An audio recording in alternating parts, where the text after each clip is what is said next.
This is part 2, so I want to just talk about some of the books that I read in November. Beheld is historical fiction. It's based on these two women. They're also a perspective of a man at one point, too. These are women that came over in the 1600s to the Americas, and it talks about their way of surviving and dealing with the community of people, some of the issues they did not enjoy, what it's like to be a wife of a man during that time, and how their voice may not have been as heard as maybe they wanted it to be. So it's just a combination of different things. It was a very sad book. I feel like the 1600s, it's a rough time period to be in the Americas, whether you're a First Nations Indigenous person or even a pilgrim. And just, the way people view each other even, it's just very sad. It wasn't a bad book. It was beautifully written. I think the tone set throughout it was really well done. I just didn't get into it as much as I had hoped. It was just too sad, maybe. Scribble Sorrows and Russet Leather Boots. I loved this book. This is one of the best books that I read in November. I kept thinking about this book after I read it even, and while reading it, I kept telling my husband about Louisa May Alcott. I'm like, oh, this and that. I learned so much about her childhood and her upbringing and just her adulthood that I was like, whoa, okay, that surprises me. I did not know a lot of things about her, and I have read a couple of her books, not all of them. Obviously, Little Women was one of the best known books of the 1800s, but you see the journey she had in writing that, or even just writing in general. I loved this so much. And look at the beautiful autumn cover. This was really nice looking. So this actually is what led me, and I was like, I need an autumn book. Little Women always makes me think of autumn and Christmas time. If you want to learn more about her, read this. The only problem I had with this book is it's very thorough. So there are some things where it's like, okay, we can move on to the next chapter. It was just like a lot. This, though, was the best book that I read in November. This is John by Cynthia Lennon, which was his first wife. You get a perspective of what his life was like when he met his first wife, what their relationship was like. I got to understand so much more of his dynamic, the fact that he fell in love with her before he got famous, and how she was there by his side through it all, always cheering him on. They did their best together, raising their child. But then how fame maybe got to John a bit. She talks about when he started getting into drugs and how that affected their marriage majorly. Near the end, she talks about Yoko Ono. I just really enjoyed this book. It was so sad at times because it made me really angry at John Lennon. And then other times I was like, oh wow, okay, cool. So I love the Beatles and their music, but not necessarily them as individuals. And while I always found John Lennon to be very fascinating, what Cynthia Lennon talks about, it made me see how selfish he was. I'm just going to put that out there. You're going to learn a lot about John Lennon if you read this book. And she is so nice to him the entire book. She never really puts him down, but the whole time while reading her words, you're just like, he wasn't very nice. He thought about himself all the time. He didn't really care about his wife. A Meal with Jesus. It was just talking about different times in Jesus's life where there are meals, and how much that's like a centerpiece for spreading the gospel, and how it affected people and who he was having his meals with. The author did a lot of research, but it's very dry. So just be aware of that. I thought I should read this because of the fact that Thanksgiving was coming. When I was reading this, I was like, oh, I want to read about mealtime, because I love that togetherness of people coming and sharing food with one another. The Woman They Wanted. While this is based on Christianity, it's not really a Christian book. If you don't know who Shannon Harris is, she was the wife of author Joshua Harris, who wrote I Kissed Dating Goodbye and several other books.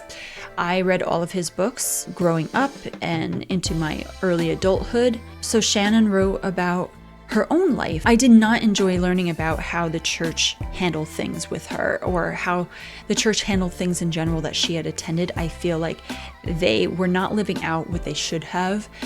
And it made me sad for what she got to witness. But I will say the whole time, I feel like she never really wanted, I don't know her personally. I felt for her the whole time. Like I could feel her, I could see her, I could understand her in so many ways because I've been through some of the things that she mentioned. I understood so much, but I just felt like there were so many times where she never really got to be the woman she wanted, which made it seem like she never really wanted to have that deep relationship with God, had some sort of longing she talks about, but it just feels like it falls flat. While there were so many expectations for her as a wife of a pastor that she did not fulfill, and that made people upset. It was very good though. I found her to be easy to understand and to connect to, but there were so many times where I just wanted to sit down with her, have a hot cocoa with her, having like tea or coffee, and just listen to her and just be there for her, because I feel like she didn't have enough of that. She had people telling her what she should be. I don't think that was good for her, and so I could understand why she wrote this book. Of a Feather. This is a middle grade book. It is very cute. It's about a girl who has to go live with an aunt, which if you've been here for my reviews before, there are several books that I have talked about where girls go to their aunt's house like all the time, or aunt and uncle's house, or whatever it might be. And this is another one to add to it. Her mother is going through some major issues, and she goes to live with her aunt, who seems to be a handler of like hawks and predator birds, trying to teach them how to help with hunting. And so she knows a lot about that, but they find this great horned owl, and it's still a baby, and the two of them, you get a perspective from the owl side as well as the perspective from the girl's side. So the two of them go back and forth, how they needed each other while learning about themselves and trying to find their own connection to family. It was cute. A Living Remedy. This book I had on my to-read list before it came out, and I was all excited about it because I read All You Can Ever Know. Didn't really remember what this book, I was just like, oh, Nicole Chung wrote another book, okay. So I went into it not knowing what it was about. If you don't know who Nicole Chung is, she was adopted. This book is about dealing with the deaths of her parents. She goes through being raised by them a bit, the love or maybe at times lack thereof, and the connections that she had to make with them, how hard it was for her to lose them. It's just a lot about grief, and it was so good. I wouldn't put it up there as like one of the best books I read this month though, but it was really good. I liked All You Can Ever Know better though. One of Us is back. So this is another series, book 3 of One of Us is Lying. I read One of Us is Lying when that came out, before it was a show. I haven't seen the show. I know there is a show, and I loved it. The first book was really good. Don't know what to say, but this book, basically, okay, I have to talk a little bit about the first book so I can introduce this book.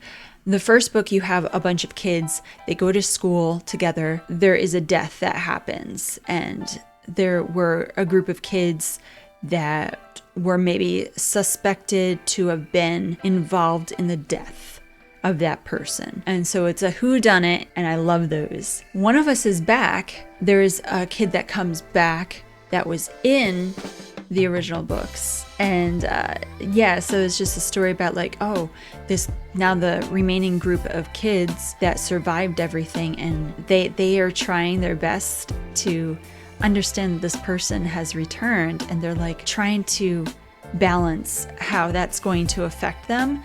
But there are some issues that happen in the process.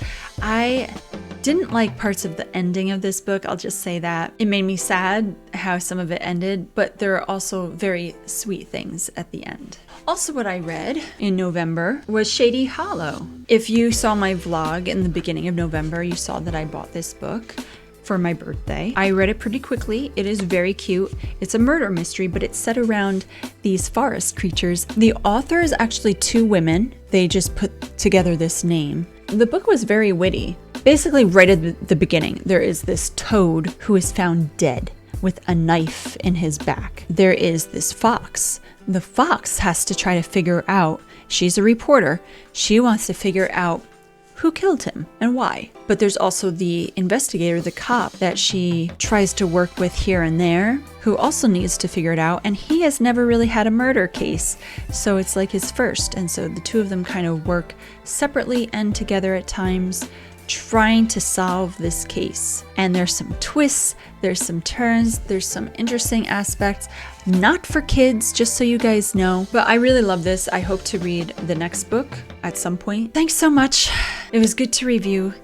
I did not yet start really any, I just started some books. Of course, I got this on my birthday too. So I did just start this book, but this is Encyclopedia of Fairies. I hope I'll finish this when I get a chance to. This one is my in the background read. I have ones that I like devote more time to, and this one is like the in-between book. I hope to get sucked into it, but it's really cute so far.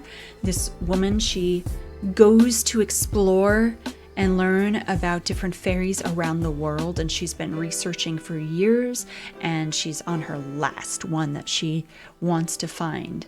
So that's all that I've really gone through. And I started like a couple pages of 2 other books, so I'm not going to talk about those yet. The next books that I want to read will be very wintry themed. I want to have some stuff that are set around Christmas, around snow, and then in between I'll do books that I've been wanting to read a long time too. So thanks for sticking around and for joining me to learn about what books I read and what I like. I'll have to do an end of the year, my favorite books of 2023. Thanks so much, guys.